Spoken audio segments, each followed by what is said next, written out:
Улаанбаатар марафон эхэлж байгаа холбоотой гүйлтийн цагнуудыг чагсаая гэж бодлоо. За өнөөдөр би 5 цагийг ранклан. За тэгээд энэ дээр болохоор бүгдээ GPS-тэй, гүйлтийн хурд хэмждэг, гүйлтийн уртыг хэмждэг, зүрхийн цохилт хэмждэг гэдэг энэ бол бүх функцүүдтэй. За ийм 5 цаг байгаа.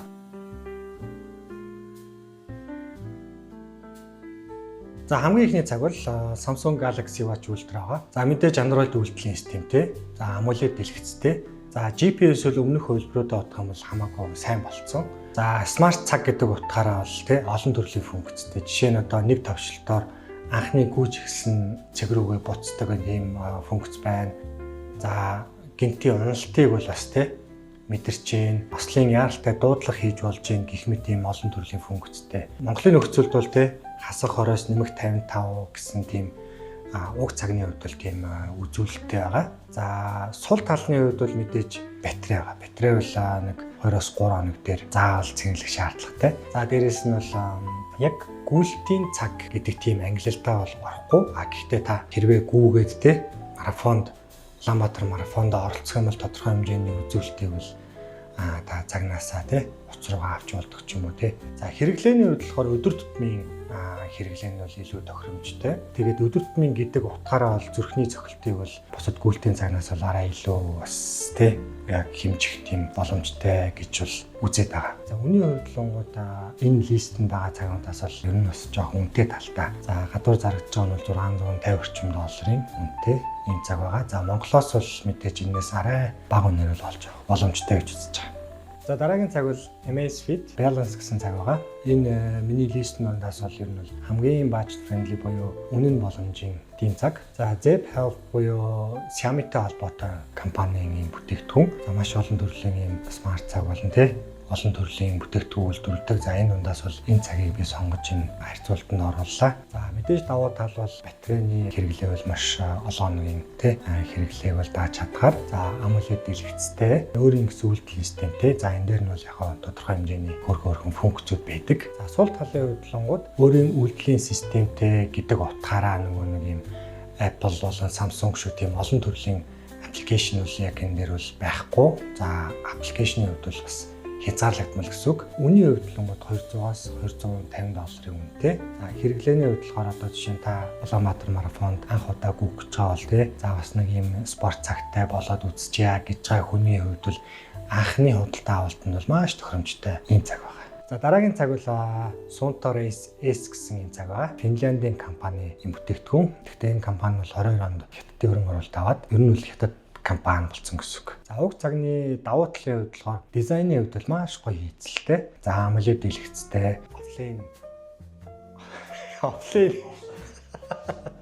Йоо өчигдөр байхад Dota тоглолцсон. Шууд offline гэж орж ирдэг шүү дээ.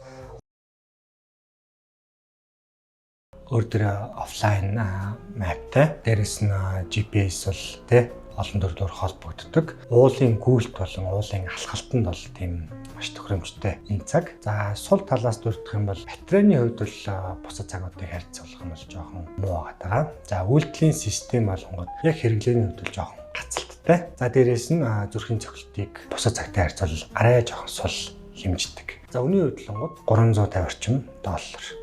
Дараагийн цаг бол Coros Pace 3 гэсэн цаг байгаа. За мөн одоо хятад бизнесмений үүсгэн байгуулсан энэ цаг 14 оноос хойш энэ цагийг ер нь энэ салбарт иймэрхүү спорт цагуудыг гаргаж байгаа юм компани байгаа. За энэ чагсаалтын дундаас ер нь бол надад хамгийн их таалагдж байгаа цаг бол энэ цаг байна. За давуу талаас дурдах юм бол маш хөнгөн GPS нь маш сайн ажилладаг. За хамгийн том давуу тал батарейны ажиллах хугацаа. Бүр энэ чинь бүр 2-7 хоног хүртэлхтэй цэнгээ барьдаг юм давуу талтай. Сул тал гэх юм бол ер нь бол функц жоохон цөөхөн гэх юм уу? Тийм сул талтай. Үний хөдөлгөөнд бас нэлийн боломжийн $200 орчимтэй. За судлаад үзвэл ер нь бол Монголд бол 700-аас 1 сая 200 орчимд хүмүүсийн гар дээрээс зарагдж байгаа юм лээ. За хэрэглээний хувьд болохоор одоо ямар хүмүүс хэрэглэх вэ гэхээр ер нь өдөр тутамдаа гүйдэг ч юм уу, гүйлтийн спортоор бас хичээлдэг юм хүмүүст бол тохиромжтой. Тэгээд энэ цаг чи өөрөө яг тийм гүйлтийн ер нь яг спортлог юм хүмүүс яг 100% зориулагдсан энэ цаг байгаад байгаа. За өнөөдрийн жигсаалтын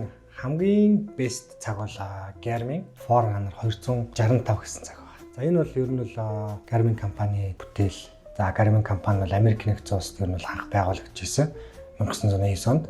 За сүүлд бол мэдээж Швейцар руу толгой компани бол шилжчихсэн.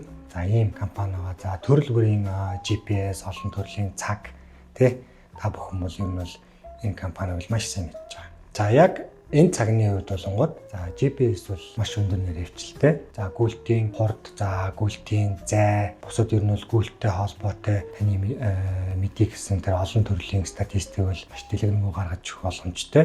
За дээрэс нь гүүхэд бол ер нь бол яг гүйлтийн цагнууд жин маш чухал байдаг.